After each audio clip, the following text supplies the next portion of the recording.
Hello, my name is Jesse. I currently live within doors. I am 100% completely certifiably insane. I know this for a fact. People who are sane don't think of the things I do. They don't see the things I do, but I see them. I see them every day. I see them when I wake up. I see them when I make my own coffee. I see them when I take out the trash. And then most of all, I see them at night. And I see them in my dreams. I've never been a one for any kind of supernatural hocus pocus. I don't believe in it. There's no ghosts, no poltergeists, no exorcisms. That's all just nonsense to me. Whenever there's something that goes bump, I know that it's not there. It's in my head.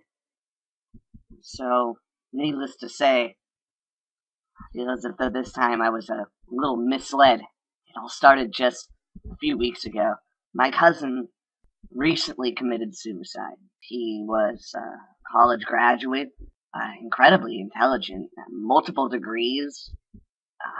Our family was so proud of him, especially his parents.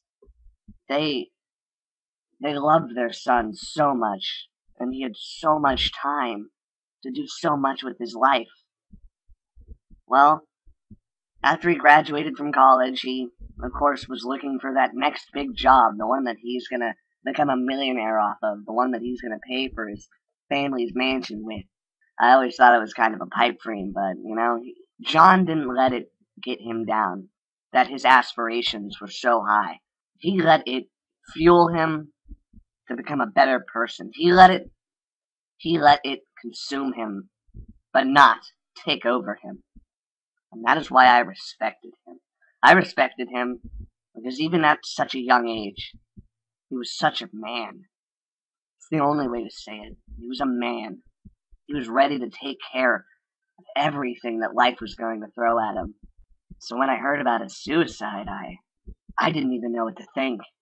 He had gone off on some kind of job working for whichever company. Apparently he was doing some pretty amazing things in the medical field.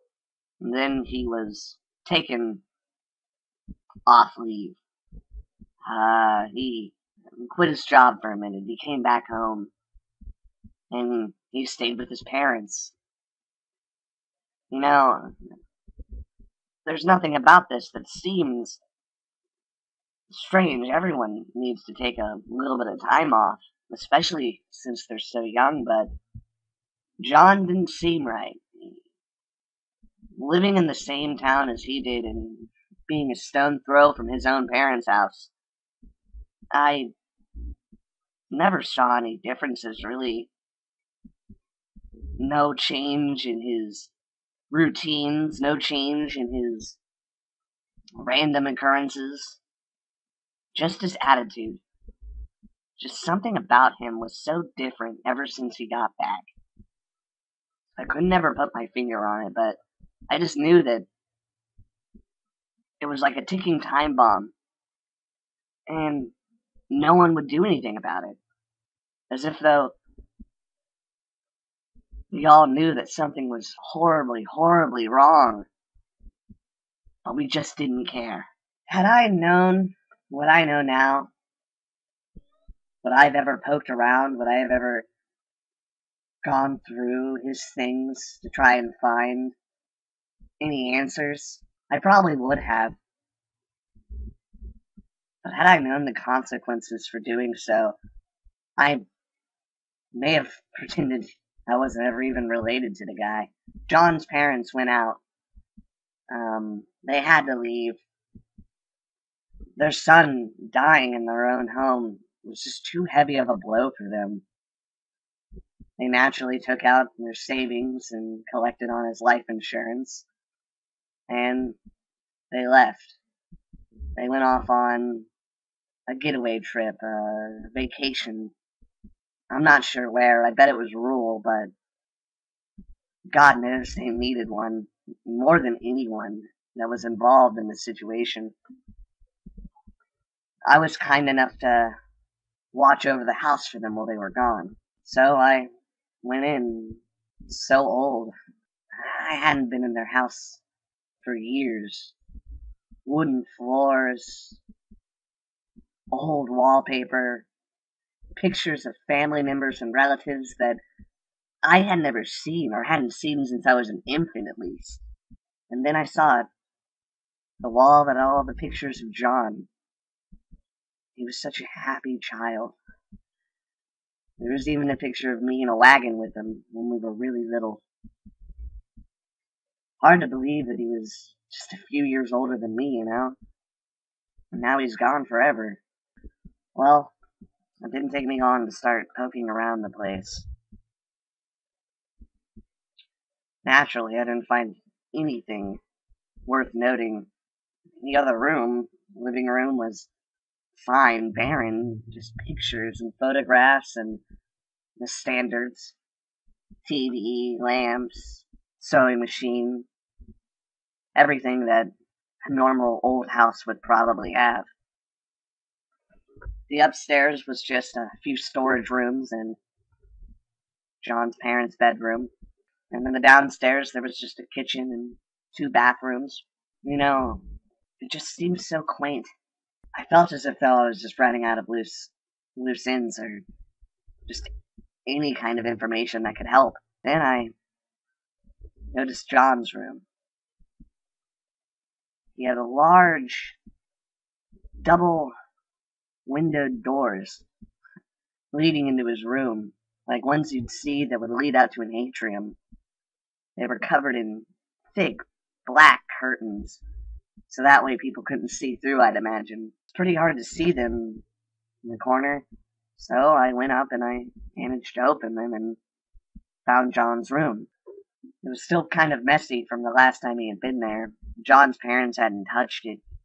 They had no reason to. Their son was dead, and going over all these memories from the past probably wasn't going to help them in their time of mourning. At least not for now. They just couldn't handle it. Well, I started poking around John's room. I didn't find anything unnatural, but I found one thing that just didn't seem to fit appropriately. John had left a flash drive out on the top of his couch. It could have easily been overlooked, but I knew him. He wasn't one to leave around his technical software or hardware.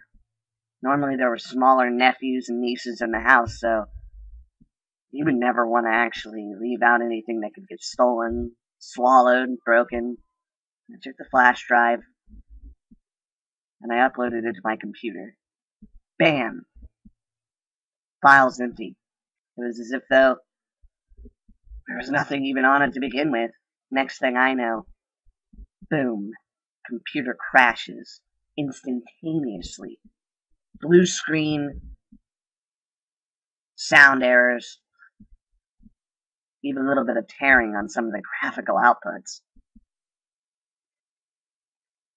I knew that this was not a normal crash. There was definitely something on that hard drive that I had uploaded into my computer. Well, I started poking around inside of my system files until eventually I came across something. Something labeled ZONE.EXE. It sounded so strange, almost like a video game of some kind, but when I opened it, there were just hundreds and hundreds and hundreds of files on this thing. I had never remembered uploading these to my computer, so they had to be from the flash drive. The files were all encoded, written in JavaScript for all I know, completely indecipherable. But it didn't keep me from looking at them. The more and more I stared at them, the more and more I felt as if though I could figure out what was actually happening. Big mistake.